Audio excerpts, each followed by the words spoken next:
Vamos, então, à participação dela, da doutora Juliane Felipe Ferrari, que é presidente, né, aqui da Sociedade Brasileira de Geriatria e Gerontologia, Seção Santa Catarina. É um prazer recebê-la no programa. Tudo bem com você? Tudo bem, obrigada pelo convite, Vera. Nossa, falar sobre Alzheimer é muito importante, é muito atual, né, é muito necessário. Hoje no mundo nós temos esse problema, né, doutora? Essa doença que parece vem aumentando mesmo, é isso? Na verdade, o que vem aumentando também é o diagnóstico, que é como a expectativa de vida está aumentando, tanto no país, no Brasil, como no mundo, as pessoas estão chegando a uma longevidade, essas doenças, como a doença de Alzheimer, ela está sendo diagnosticada mais cedo e também fazendo com então, que mais pessoas também tenham acesso ao tratamento, né? Tenham esse problema. E também é uma melhor qualidade de vida, que eu acho que é importante a gente falar que, apesar de ser uma doença, estamos aqui hoje para conscientizar, né? O Fevereiro Roxo, que a gente possa lembrar desse assunto.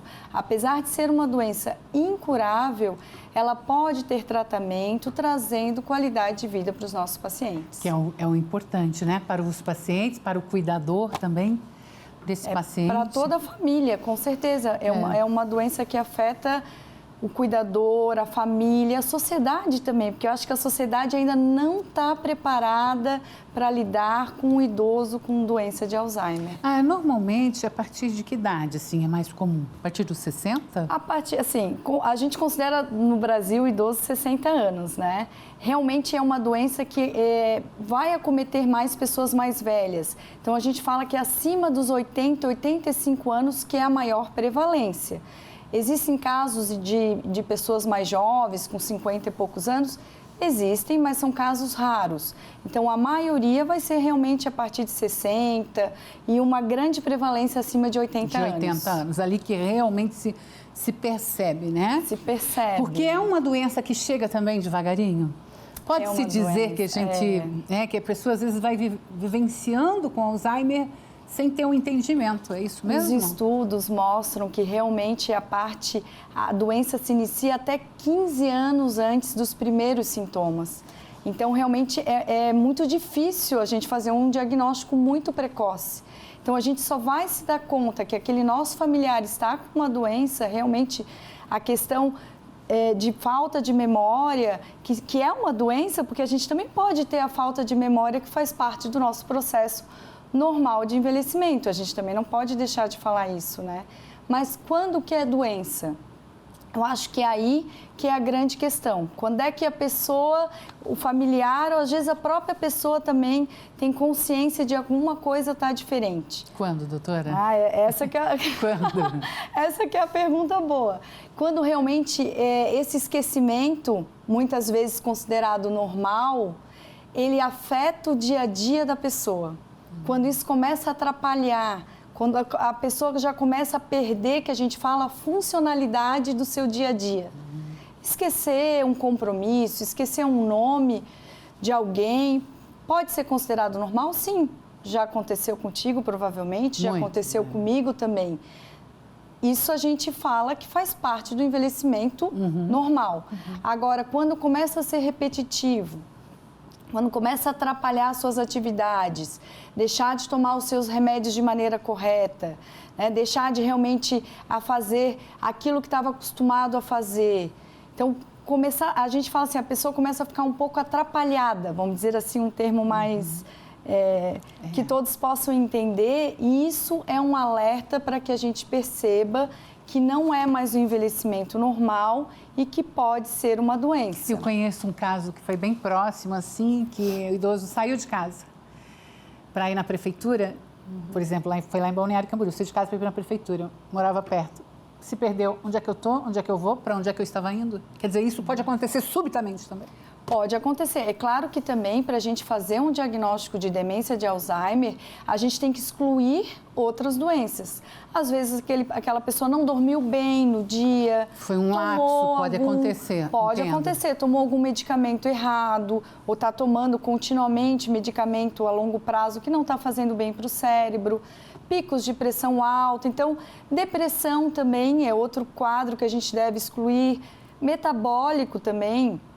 problema de tireoide, falta de vitaminas. Então, a gente também, não é porque aconteceu às vezes uma vez com a pessoa que a gente já vai colocar o carimbo de demência. Então, faz parte todo um processo de investigação, mas o que a gente não pode é deixar para depois ou considerar que isso também seja normal e não prosseguir com a investigação. Muito bem. Normalmente é uma questão de família de uma geração para outra?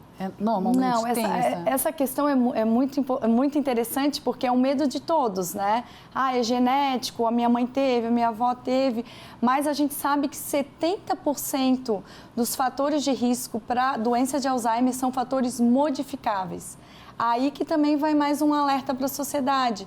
Nós, apesar de podermos ter a genética, que hoje em dia até já tem testes disponíveis, apesar de não ser aplicável para o grande público ainda, ser muito oneroso, mas já existem, né, tecnologias, testes mais modernos, né, para que se possa fazer o diagnóstico. Mas o que acontece? A gente pode fazer diferença com os nossos hábitos de vida. Muito bem, gente, por ser fevereiro roxo, então, né? Considerado aí dedicado ao mês da orientação sobre a conscientização da doença de Alzheimer, é que nós estamos aqui hoje com a doutora Juliane Felipe Ferrari. E realmente é importante porque, por mais que a gente saiba que não existe a cura, existe avanço no tratamento, avanço no diagnóstico, até condições do dia a dia em casa que talvez a gente melhore a nossa situação. A gente fazer um diagnóstico mais precoce, a gente vai estar ajudando o nosso paciente, os cuidadores desse paciente, toda a família e também a sociedade. Muito bem. Acho que tirar um pouco o preconceito, porque existe também um preconceito relacionado à demência de Alzheimer. Existe o cansaço mental, existe o esquecimento, tudo isso de uma forma existe, mas quando então interfere no dia a dia. Aí é sinal vermelho. É o sinal vermelho mesmo. Okay. Quando aquilo começa a atrapalhar as atividades instrumentais, que a gente chama, ou básicas daquela pessoa, isso começou a interferir, a pessoa não começa mais a dar conta das atividades que antes eram rotina, faziam parte da vida dele. A gente tem que prestar atenção. Doutora, será que a gente ouve falar muito sobre essa questão da memória, né? Principalmente em relação à memória, que é muito importante. A gente sempre fazer coisas diferentes, circular por lugares diferentes, fazer, por exemplo, uma volta para casa através de ruas diferenciadas, ter jogo de palavra cruzada, isso aquilo. Pode ajudar de alguma forma, você acredita? Com certeza. A gente chama isso de estimulação cognitiva.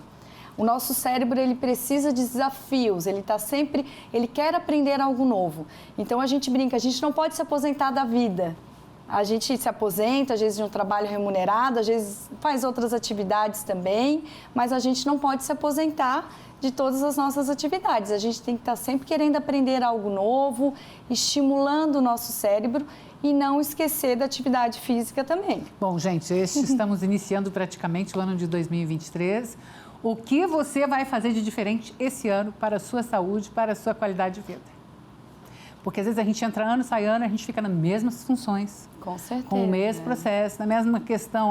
É correria, é o dia a dia, é o trabalho, é cuidando de filho, cuidando de neto, muitas vezes. Mas saiba, é necessário você fazer algo novo. Algumas pessoas acabam desenvolvendo uma arte manual. Né? Outras aprendem a tocar um instrumento musical. Uma língua estrangeira. Tudo isso é válido. Tudo. Socializar é importante. Okay. A pandemia nos trouxe um pouco essa questão do isolamento, né? Em que as pessoas voltaram para dentro de casa. Então, a gente tem que voltar a sair, conversar, socializar, fazer atividades lúdicas e atividade física também. Esse é o meu recado final. Então, tá aí. Então, nesse período, né, onde nós estamos no fevereiro roxo, a orientação é essa.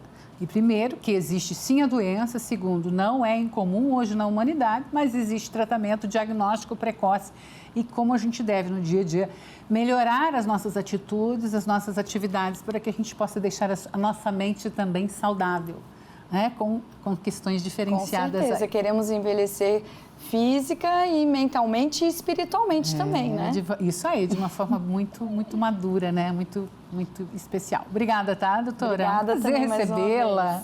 Maravilhosa indicação.